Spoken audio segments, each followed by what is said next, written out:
pessoal, essa aula faz parte do ensino continuado emergencial da disciplina Fisiologia Aplicada à Atividade Física.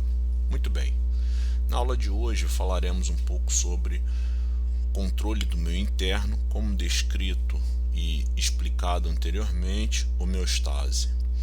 Bom, a gente sabe que o conceito de homeostase foi inicialmente desenvolvido pelo Dr.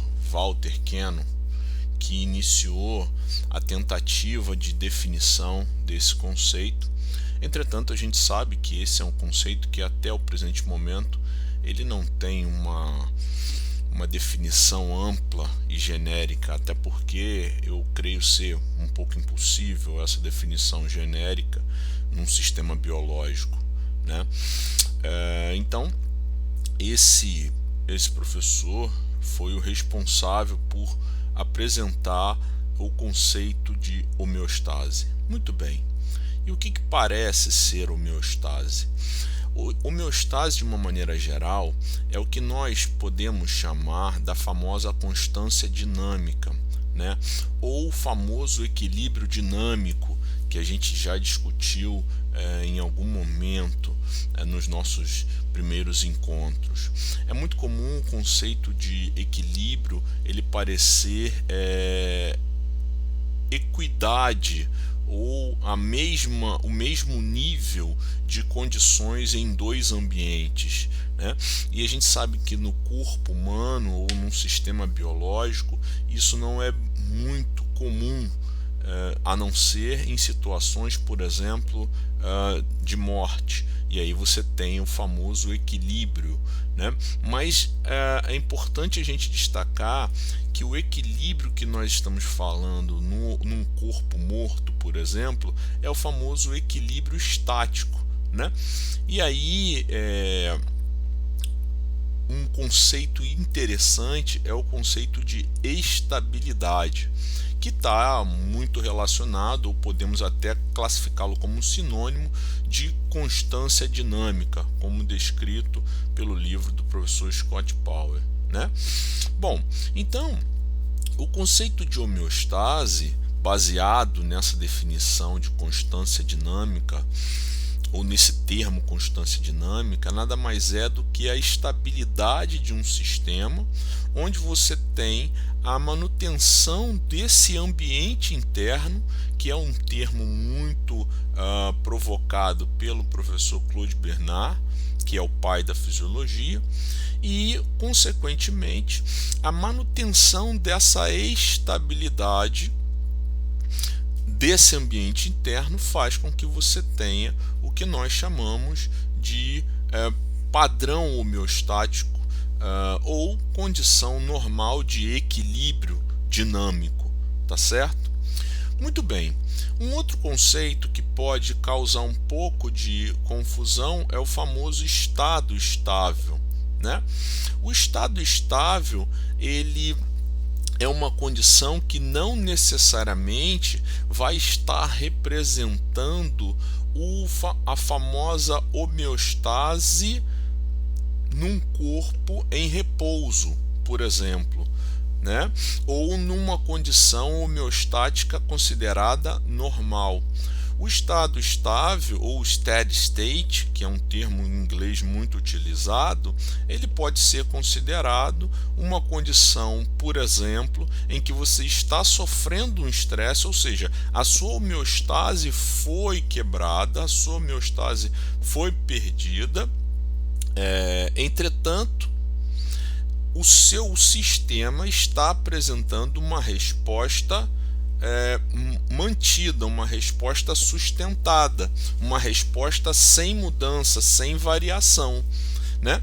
Então esse pode ser um estado estável. Então, por exemplo, a gente pode observar um estado estável, por exemplo, no consumo de oxigênio. A gente sabe que numa situação homeostática de repouso, ou obviamente numa situação homeostática no que diz respeito ao sistema respiratório, o seu consumo de oxigênio ele vai girar mais ou menos entre 250 a 270 mililitros de oxigênio por minuto, né? Porém, em exercício, isso vai estar em torno de 3 litros, 2 litros por minuto. Ou seja, o seu sistema teve a homeostase quebrada, mas enquanto a intensidade do exercício permanecer a mesma, o consumo de oxigênio permanecerá o mesmo, ainda que fora do seu padrão normal, fora do seu padrão homeostático. Entende? Então isso é uma condição importante para a gente não confundir estado estável com homeostase. Então homeostase é obviamente a estabilidade de um sistema quando ele não está sendo interferido ou quando ele não tem nenhum elemento estressor sobre esse sistema, né? Então isso é muito importante a gente destacar, tá certo? E aí a gente pode observar, por exemplo, estado estável, onde você tem, por exemplo, interferência de algum tipo de estresse. Por exemplo, a temperatura ambiente vai estar 50 graus Celsius. A sua temperatura será mantida em torno de 36, 37,5, sua temperatura corporal. E isso faz com que, independente do que esteja acontecendo lá fora, ou seja, o estresse térmico lá fora, vai estar o seu corpo respondendo sempre de uma maneira estável, né? Então, eu vou estar, por exemplo, nessa situação, apesar da minha temperatura estar a 36 graus, o meu organismo está sofrendo uma quebra homeostática e ele está respondendo. Então observe que nessa condição você vai estar suando muito. E por que isso? Exatamente para que você mantenha o seu estado estável de temperatura, né? Agora, em uma situação em que você tem a temperatura ambiente normal, né, dentro da faixa de variação considerada normal, ou seja, sem ter quebra homeostática de temperatura ambiente, você vai ter essa mesma temperatura corporal entre 36 e 37,5, sem necessariamente ter nenhuma resposta de controle homeostático, ou seja, você não suará e nem sentirá frio, ou não ficará arrepiado, etc, etc, se estiver frio, e nem estará totalmente molhado de suor se estiver calor. Por quê? Porque a temperatura também ambiente está numa condição, numa faixa normal. Obviamente, a homeostase do seu sistema ela estará mantida porque você não tem nenhuma interferência nesse sistema, por exemplo, no que diz respeito à temperatura. Muito bem. Então, para que nós possamos compreender um pouco sobre o que é, ou melhor, como é o controle homeostático, é importante nós entendermos o que é o sinal de entrada, o que é o controlador e o que é o sinal de saída. Esse é um padrão do controle homeostático. Então, observe que num controle homeostático você precisa ter o sinal de entrada, você vai ter um ambiente que vai fazer o controle em função desse sinal de entrada e posteriormente em função desse controle realizado por esse centro controlador ou por essa região de controle, você vai ter uma resposta que a gente chama de saída, né? Ou sinal de saída. Então, é óbvio que para qualquer tipo de ação num sistema biológico é preciso que você tenha, consequentemente, uma informação do que está acontecendo para que essa região responsável pelo controle daquele sistema, é óbvio, tenha, obviamente, os elementos de informação necessários para que possa gerar um sinal de saída, ou seja, uma resposta.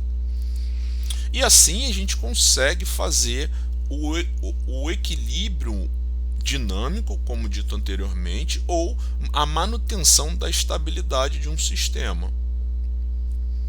Bom, então como é que a gente pode exemplificar isso? Observe que eu tenho um organismo em homeostase, ou seja, o sistema está estabilizado. Tá? Então, se eu tenho a estabilidade desse sistema, significa dizer que ele não está sofrendo nenhum componente ou nenhum mecanismo de estresse. Bom, mas aí eu tenho qualquer mudança externa, por exemplo, a temperatura ambiente. Essa mudança externa, como eu dei exemplo, a temperatura, provocará também uma mudança interna. E, obviamente, esse organismo que outrora estava em estado de homeostase, ou no momento em que o sistema estava estabilizado, tá certo? Por essa mudança externa, houve uma quebra homeostática do meu sistema. Consequentemente, o centro controlador vai disparar uma série de respostas compensatórias no objetivo de tentar restabelecer a homeostase.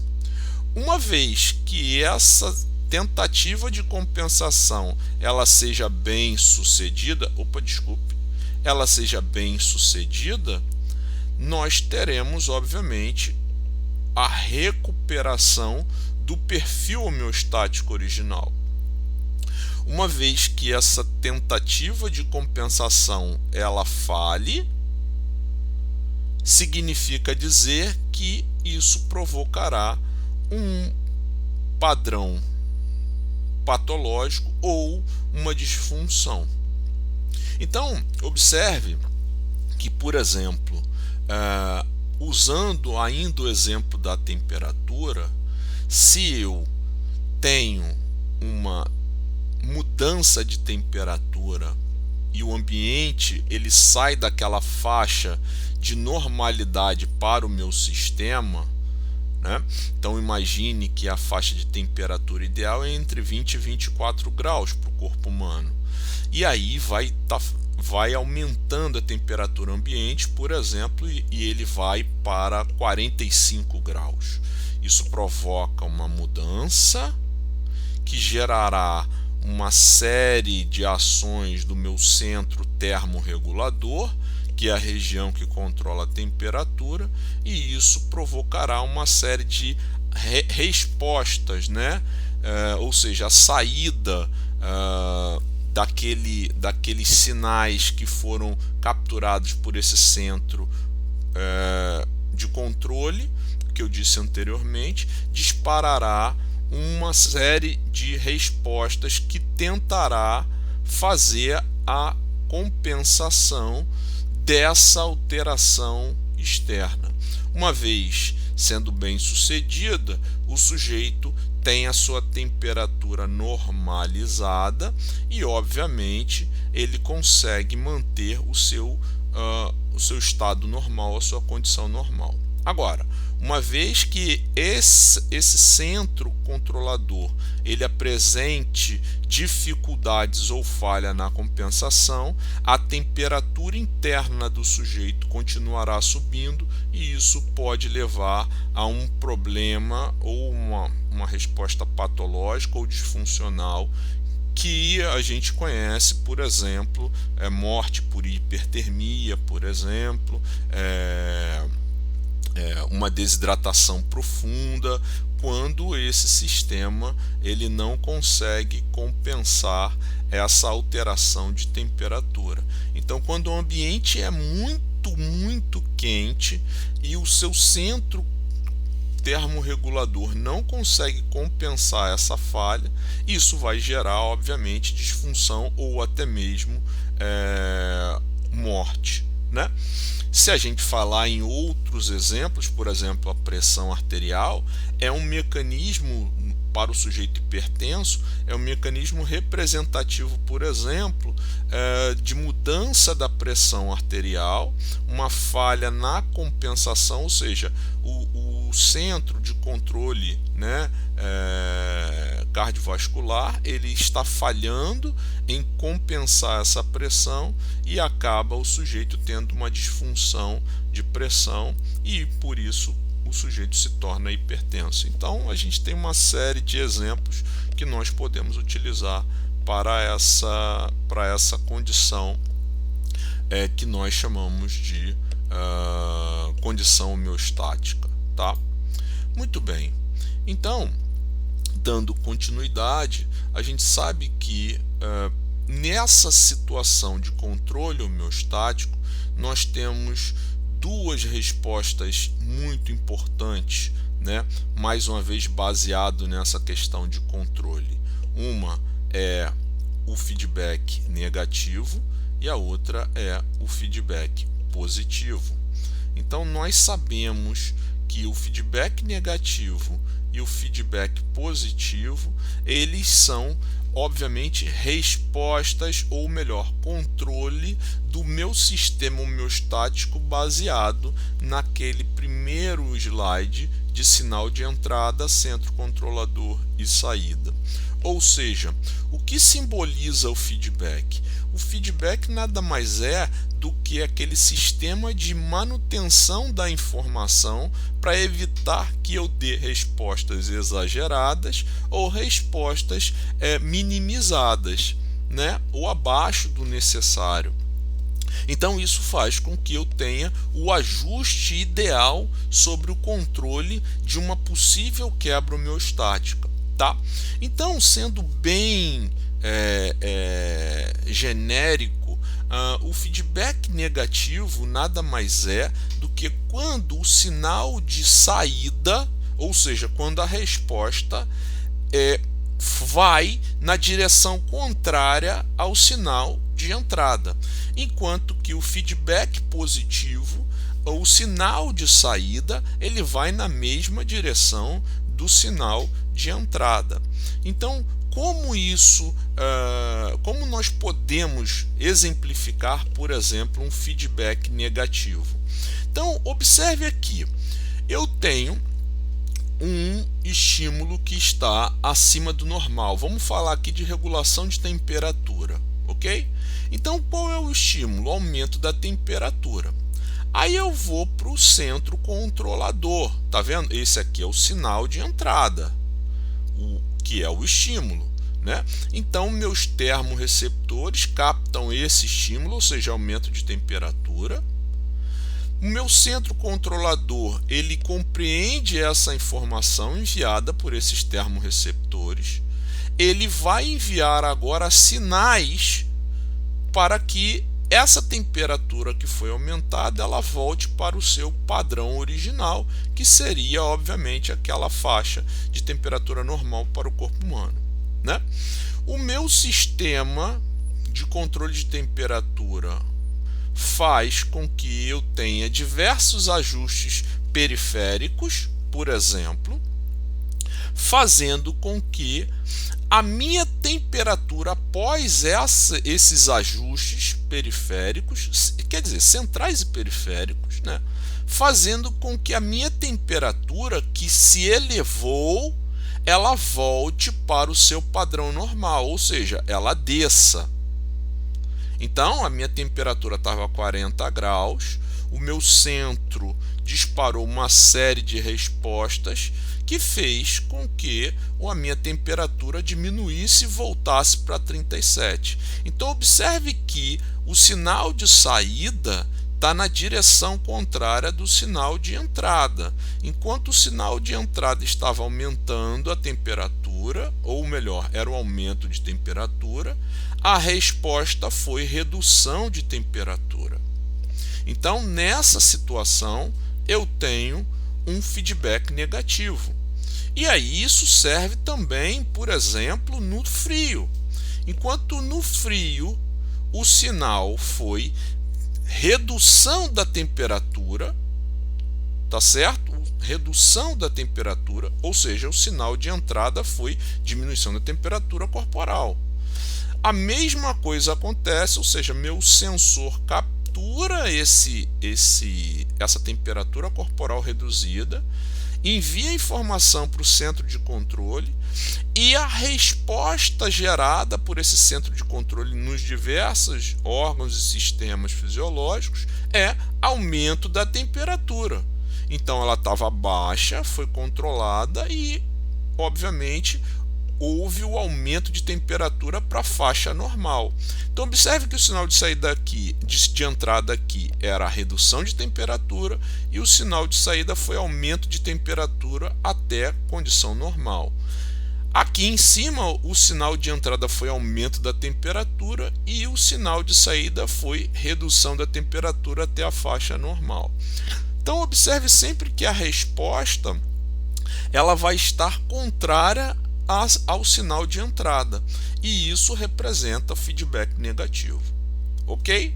Já o feedback positivo, ele está numa condição inversa, né? E como que você caracteriza isso? Então, como no exemplo citado aqui, por exemplo, o aumento do estresse na parede do útero faz com que também aumente a liberação de um hormônio ocitocina, para aumentar, obviamente, a contração uterina. E, obviamente, quanto maior a contração uterina, também maior vai ser a liberação de ocitocina. Então, observe que o sinal de entrada é contração do útero, aumento da contração uterina. E qual é o sinal de saída? Aumento da liberação de ocitocina. Por quê? Quando aumenta a contração do útero, o cérebro recebe essa mensagem periférica, né, e responde aumentando a liberação de ocitocina. Só que o aumento da liberação de ocitocina gera mais contração uterina. Entende? Então observe que o sinal de entrada é aumento da contração uterina e o sinal de saída é aumento da liberação de ocitocina. Observe que sempre o sinal de entrada, quando está na mesma direção da resposta, significa dizer que a gente tem um feedback positivo. E, obviamente, nesse caso, o objetivo é aumentar a contração uterina para poder o feto poder ter sua passagem, né, do útero para o meio externo promovida. Se isso não acontece, você não consegue fazer com que esse feto deixe o útero materno e, obviamente, isso vai gerar uma série de problemas. Então, enquanto no feedback negativo o sinal de entrada está na direção oposta do sinal de saída, no feedback positivo o sinal de saída está na mesma direção do sinal de entrada. Tá? E convém destacar também que a grande maioria dos exemplos de feedback num sistema biológico, eles estão na condição de feedback negativo. É o maior representante no nosso sistema. Ok?